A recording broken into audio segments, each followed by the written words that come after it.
Coucou à tous, bienvenue pour cette guidance du mercredi 13 mai. Et oui, je suis là de très bonne heure. Mais en fait, comme je dois m'absenter, alors j'aurais pu préparer la vidéo et vous la poster tout à l'heure. Enfin bon, allez, je me suis dit, on leur fait plaisir, on la poste direct. Et puis comme ça, ils auront un petit peu plus de temps pour se préparer aux événements à venir. Alors, de quoi on va nous parler aujourd'hui? On va nous parler d'un cycle. On va nous parler de joie, on va nous parler de douceur, de jeu, on nous demande de croire, on va nous parler d'amour et on va nous parler de bonheur d'enfance. Ça fait beaucoup. J'ai trouvé que ça faisait beaucoup. Mais bon, après, c'est pas moi qui décide, hein. Moi, je fais juste passer le message, je reçois, je vous transmets. Alors, la première carte, nous avons le désintérêt et l'oubli. C'est pour ça qu'on a autant de breloques. Parce qu'en fait, on est sur un cycle, depuis quelques jours, sur un cycle d'amour, sur un cycle de renouveau au niveau des énergies sentimentales, des énergies amicales. C'est pour ça qu'il y avait jusque-là un gros tri à faire.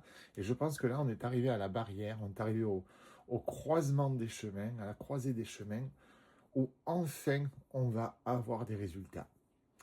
On nous parle de l'être aimé, on nous parle d'amour durable, de chakra du cœur et d'amour de soi. Qu'est-ce que ça nous dit? Ça nous dit qu'il y a bel et bien quelqu'un qui pointe le bout de son nez, amical ou sentimental. Il y a quelqu'un qui arrive sur un nouveau cycle.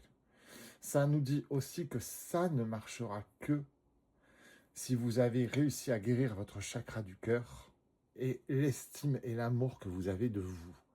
D'où les breloques, retrouver sa joie de vivre, son innocence, croire en soi, avoir des plaisirs simples, se donner de l'amour. Si vous vous aimez pas, vous pouvez pas aimer quelqu'un. Et si la personne ressent que vous ne vous aimez pas, comment est-ce qu'elle peut vous aimer? C'est très difficile. Alors je sais que c'est un long travail, on en est tous là, hein. On a tous travaillé là-dessus, on a tous essayé de se donner de l'amour, mais on s'en veut tous de quelque chose. Ben, il est peut-être temps de vous pardonner et d'oublier le passé. Il faut vous désintéresser du passé et l'oublier. Alors, il ne faut pas l'oublier bêtement. Il faut faire un travail. Il faut vous pardonner. Il faut guérir de ça pour pouvoir accueillir le nouveau, les bras ouverts. C'est un événement proche quand même, hein. Donc, ne tardez pas quand même à mettre ça en place. Ce serait dommage de louper le chemin si quelqu'un se présente. Donc, ouais. Ouais, non, ça colle, hein, voilà. Il faut, alors c'est pas la santé médicale, je le redis, il faut guérir les blessures internes. Si vous ne guérissez pas vos blessures sentimentales, dans 3 jours, vous allez me dire, mais tu nous as dit qu'il y a quelqu'un, mais il n'y a personne. Et non, bon, déjà, ça peut pas parler à tout le monde, mais il faut impérativement prendre soin de vous. Alors, des fois, il suffit d'écrire à la personne comme si elle était en face de vous, de vider votre sac, ou de vous écrire à vous-même, dire, voilà, t'as bugué, t'as fait des choses pas bien, allez, je te pardonne, et on avance sereinement, mais en ayant pris conscience de nos erreurs. Je sais, c'est difficile. Voilà, bon, on a la même carte que ce matin. Donc, comme ça, au moins, on s'élève, on grandit, et on attire de nouvelles choses positives. Et ça, c'est en place depuis la pleine lune en Scorpion.